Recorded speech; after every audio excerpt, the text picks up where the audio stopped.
What's up, guys? My name is Carlos Berto. Thank you so much for stopping by my YouTube channel. This is my YouTube channel. What's up, guys? Welcome back to our YouTube channel. So in this video, we will be talking about 5 things you must know if you are interested in moving to Mexico.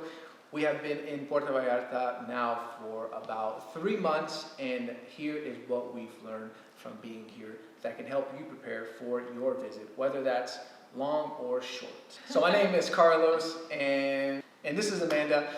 We decided to rent an apartment in Puerto Vallarta to explore Mexico a bit more, travel to new countries, at the same time be close to the United States, which is only about a 3.5-hour flight from here to San Francisco.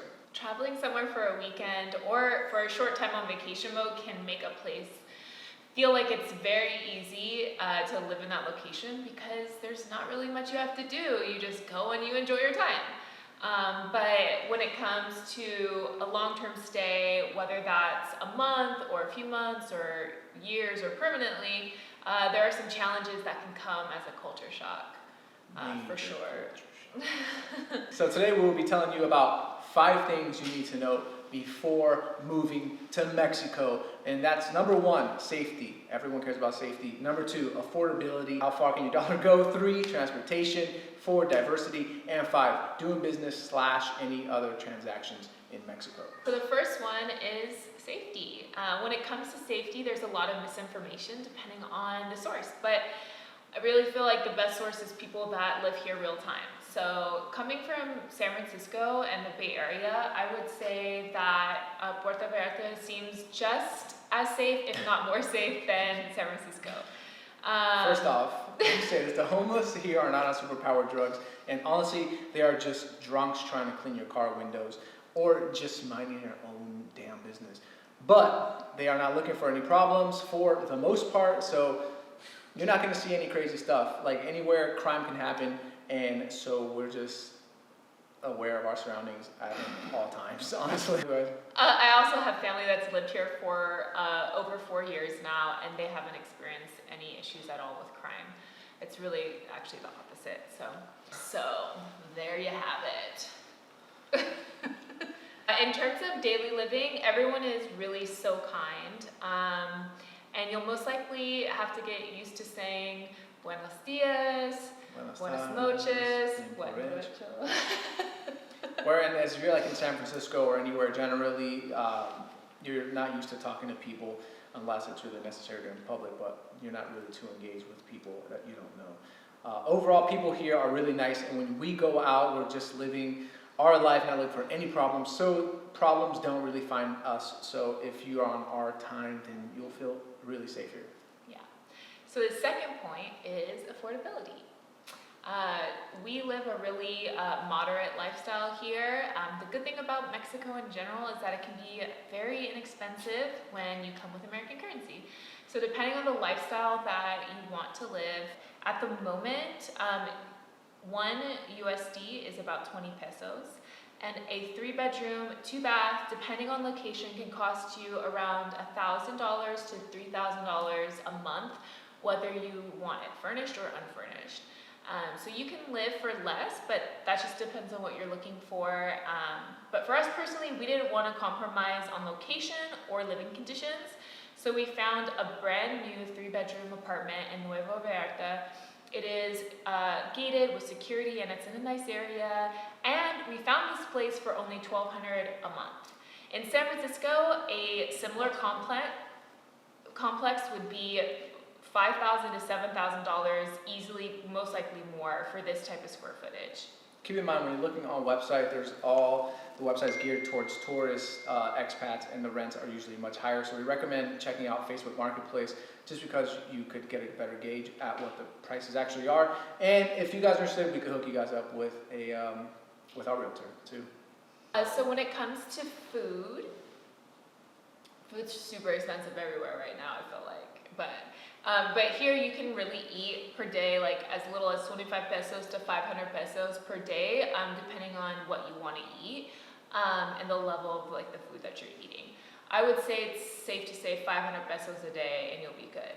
A lot of restaurants are geared towards tourists here, and the prices really can reflect that. So eating at a more conservative place, or places that they call cocina económicas, are really delicious and have the most affordable fresh options.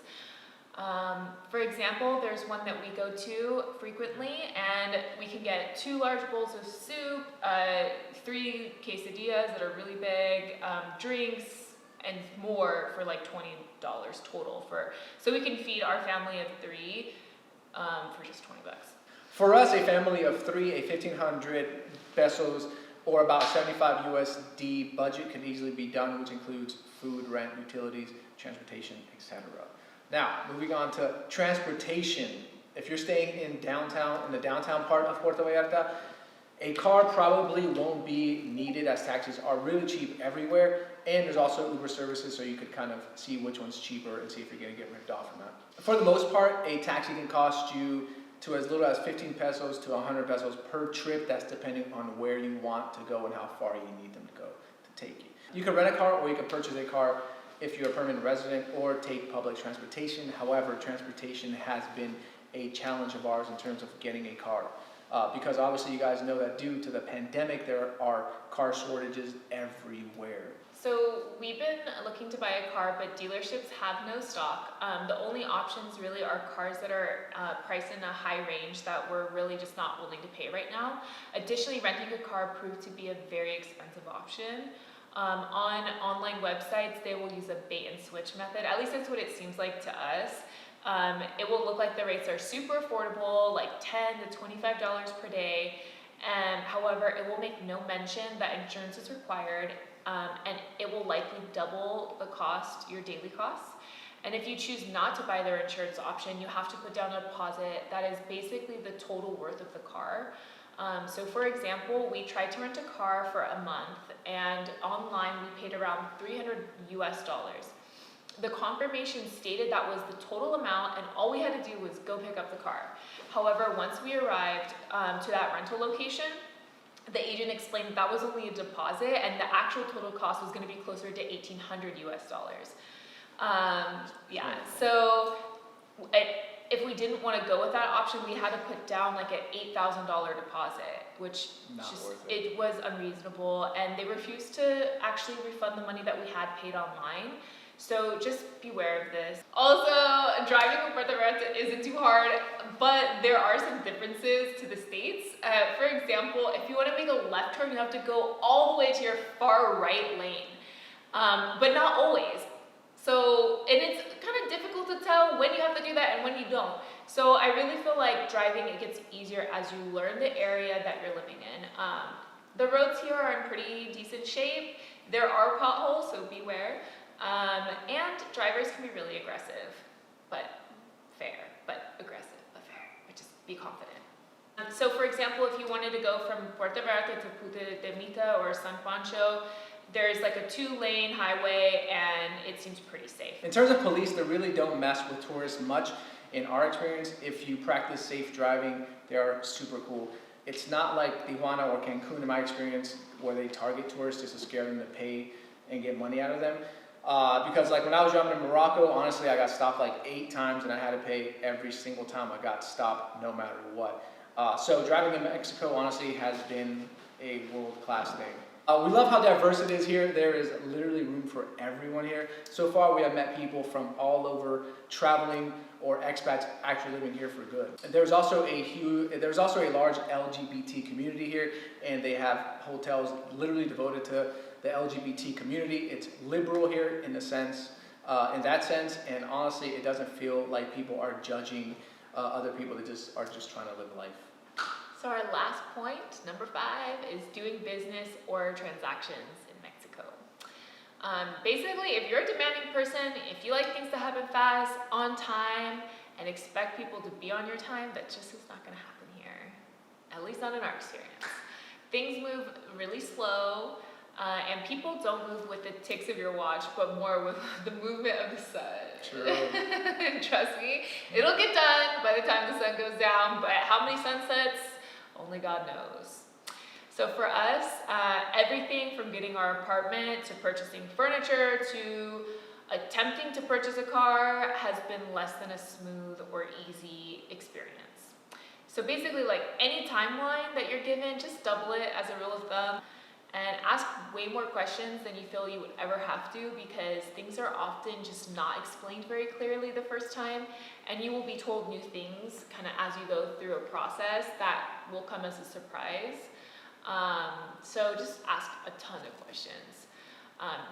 But yeah. Now, based on our experience, we do recommend visiting Puerto Vallarta 100%. We also have, despite some of the challenges, love living here so far and have no complaints. Also, if you want any more details about any of these topics, please do not be shy. Leave a comment in the comment section. We've been exploring so many places to eat, hang out, and beaches to chill out. And you can find us on Twice the Mood on Instagram, where we post daily. Traveling costs money, but the like button is free. So please support us by liking this video and leaving a comment if you have any questions. Also, tell us the last place you've traveled to in the comments. We want to get inspired by your destinations, and maybe we will visit there someday as well. So have a good time. Have a good life. I hope you guys enjoyed this video. Like I said, subscribe and don't feel obligated to subscribe. All right, bye.